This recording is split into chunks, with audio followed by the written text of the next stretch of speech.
अगली सुबह रोद की आंखें लेट खुली थी। वहीं रुचि रोद के सीने पर लेटी हुई उसे देखकर ही मुस्कुरा रही थी। जब रोद की नींद खुलती है तो उसकी नज़र अपनी बीबी के मुस्कुराते हुए चेहरे पर चले जाती है। रुचि को इस तरह मुस्कुराते हुए देख रोद ने कहा, क्या हुआ, ऐसे क्यों मुस्कुरा रही हो? कुछ ज़्यादा ही खुश नज़र आ रही हो आज तो। रोद की बात सुनकर रुचि ने रोद के चेहरे को देखकर कहा, हाँ, आज मैं बहुत खुश हूँ क्योंकि आज मेरे पति पूरे दिन मेरे साथ रहने वाले हैं, वो भी बिना किसी काम के। तो मैं तो खुश होंगी ना। रुचि की बात सुनकर रोद ने रुचि को देखकर कहा, इससे पहले भी तो मैं तुम्हारे साथ रहा हूँ ना। जब आदिपुर गया था तब भी तो मैं तुम्हारे साथ रहा था ना। तब तो तुम इतनी कुछ नज़र नहीं आई थी। रोद की बात सुनकर रुचि ने कहा, उस वक्त मैं आपको परेशान करने के तरीके ढूंढ रही थी। आपसे बदला लेना था ना। आदि को आपने पुणे जो भेज दिया था, लेकिन आज पूरे दिन मैं आपके साथ प्यारे प्यारे मूवमेंट एंजॉय करूंगी। आज के पूरे दिन मैं अपने हर एक पल को आपके साथ जीना चाहती हूँ, वो भी प्यार से। रुचि की बात सुनकर रोद ने रुचि के चेहरे को देखकर कहा, हाँ, सही कहा तुमने। तुम प्यार से जीना चाहती हो ना, तो क्यों ना उस प्यार की शुरुआत सुबह से की जाए। सही मौका है। अगर सुबह से प्यार की शुरुआत होगी तो पूरे दिन हमारे बीच प्यार रहेगा। क्या बोलती हो तुम? सही कहा ना मैंने। रोद की बात सुनकर रुचि तो समझ जाती है कि रोद किस बारे में बोल रहा था। तभी रुचि ने रोद को देखकर कहा, नहीं, अभी नहीं, अभी आप रेडी हो जाइए, हम नीचे चलते हैं, उसके बाद ब्रेकफास्ट करेंगे, अपने प्यार भरे दिन की शुरुआत करेंगे। रुचि की बात पर रोद ने रुचि के ऊपर आते हुए कहा, प्यार भरे दिन की शुरुआत तो सुबह से ही होनी चाहिए। तो सुबह तो हो गई है, हमें अपने प्यार भरे दिन की शुरुआत शुरू कर देनी चाहिए। इतना बोलकर रोद झुककर और रुचि के होठों पर अपने होंठ रखकर उन्हें चूमने लगता है। वहीं रुचि ने भी रोद को खुद से दूर करने की कोशिश नहीं की थी।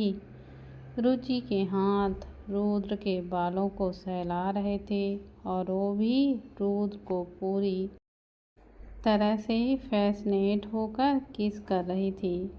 रुद्र रुचि को उसी तरह गोद में उठाकर वॉशरूम की तरफ लेकर चला जाता है।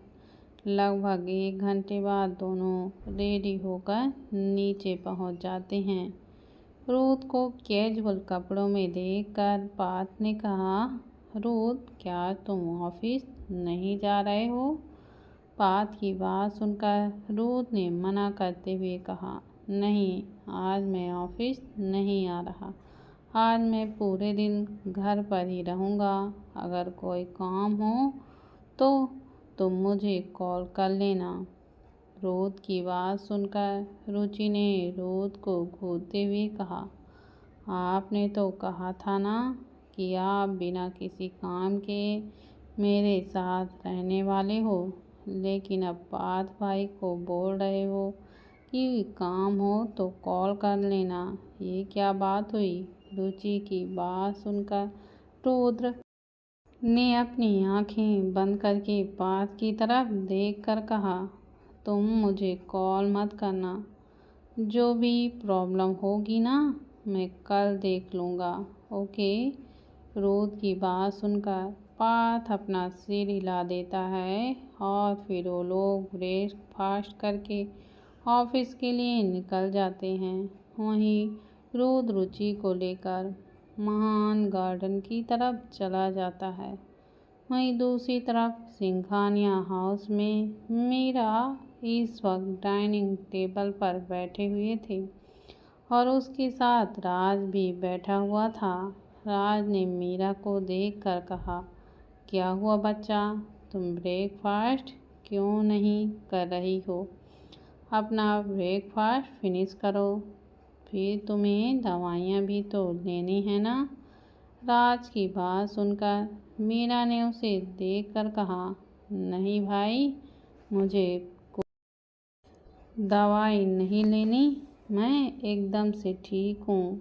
फिर भी पता नहीं क्यों आप मुझे दवाइयाँ खिला रहे हो। और आप पहले मुझे ये बताइए कि आप मुझे मेरे रुद्र से कब मिलवाने वाले हो? मैं जब भी रुद्र से मिलने का बोलती हूँ तो आप कोई ना कोई बहाना बना ही लेते हो।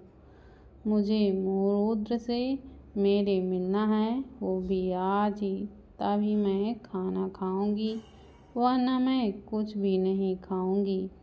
मीरा की बात सुनकर राज ने मीरा को शांत करवाते हुए कहा, बच्चा, मैंने तुमसे कहा था ना कि रुद्र इस वक्त बाहर गया हुआ है। जैसे ही वो यहाँ पर आ जाएगा मैं तुम्हें उससे मिलवाने के लिए ले चलूँगा। तो तुम ऐसे जिद मत करो, प्लीज़ खाना खा लो, तुम्हारी तबीयत ठीक नहीं है।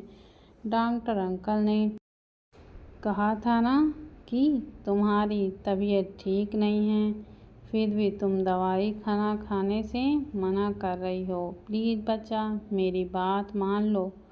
राज की बात सुनकर मीरा ने राज को देखते हुए कहा, नहीं, बिल्कुल नहीं, मुझे नहीं खाना, मुझे रुद्र से मिलने के लिए जाना है। मुझे रुद्र से मिलना है, वो भी आज ही। और आज आप मुझे रुद्र से मिलवाएंगे, मुझे कुछ और नहीं सुनना। मीरा इस वक्त पागलों की तरह बिहेव कर रही थी। तभी राज ने मीरा को देखकर कहा, मैंने कहा ना रुद्र नहीं है अभी यहाँ, तो मैं तुम्हें कैसे मिलवाता उससे। राज की बात सुनकर मीरा ने अपने सामने रखा हुआ गिलास राज की तरफ फेंकते हुए कहा, आप हर बार झूठ बोलते हो भाई, आप हर बार बहाना बनाते हो मुझसे। मुझे दूध से मिलवाना ही नहीं चाहते आप बहुत बुरे हो भाई। मीरा ने जो गिलास फेंका था वो सीधा जाकर राज के सर पर लगता है और उसका किनारा राज के सर पर चुभ जाता है, जहाँ से खून आने लगता है।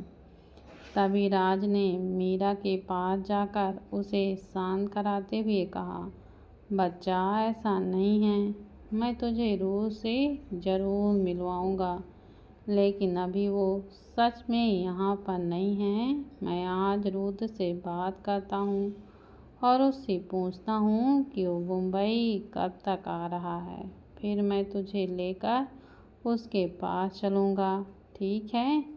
अभी खुद को शांत कर लो और नाश्ता कर लो। राज की बात सुनकर मीरा ने राज की तरफ देखकर कहा, आप सच बोल रहे हो ना भाई? आप मुझे रुद्र से मिलवाने के लिए ले चलोगे ना? कभी कभी तो मुझे ऐसा लगता है कि आप बस मुझसे झूठ ही बोलते हो, बहाने बनाते हो। मैं इतने दिनों से आपसे बोल रही हूँ कि मुझे रुद्र से मिलना है, मुझे रुद्र से मिलना है, लेकिन आप हो कि मेरी बात ही नहीं सुन रहे हो।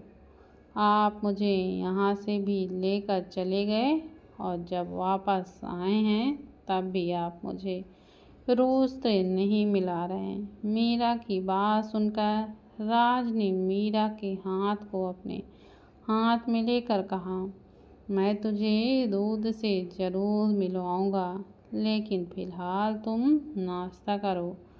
तभी मीरा की नज़र राज के माथे पर चली जाती है, जहाँ से खून आ रहा था। मीरा ने राज के माथे को छूते हुए कहा, सॉरी भाई। मैंने आपको हर्ट किया, आपका खून आ रहा है। अब चलिए मैं आपकी बैंडेज कर देती हूँ।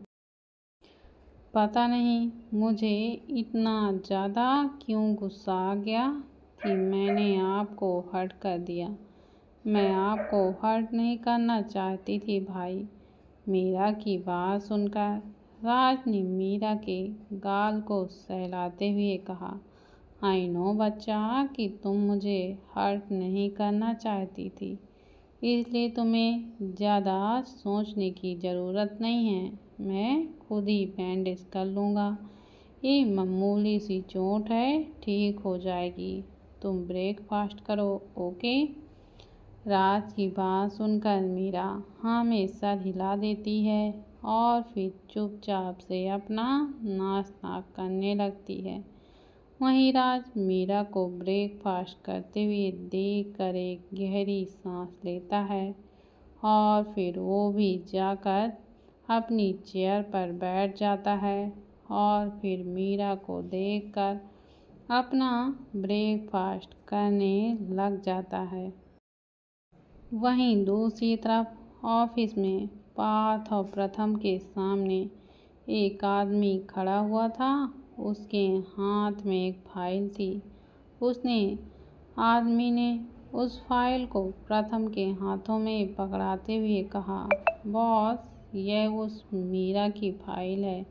उसकी मेंटल हेल्थ दिन प्रतिदिन खराब होती जा रही है, लेकिन राज उसे मेंटल असाइलम में एडमिट कराने की बजाय उसे अब घर पर ही रख रहा है। डॉक्टर ने बोला था कि उसे मेंटल असाइलम में एडमिट करा दे, लेकिन उसने डॉक्टर की बात नहीं मानी और उसने एक दूसरा डॉक्टर हायर किया अपनी बहन के लिए।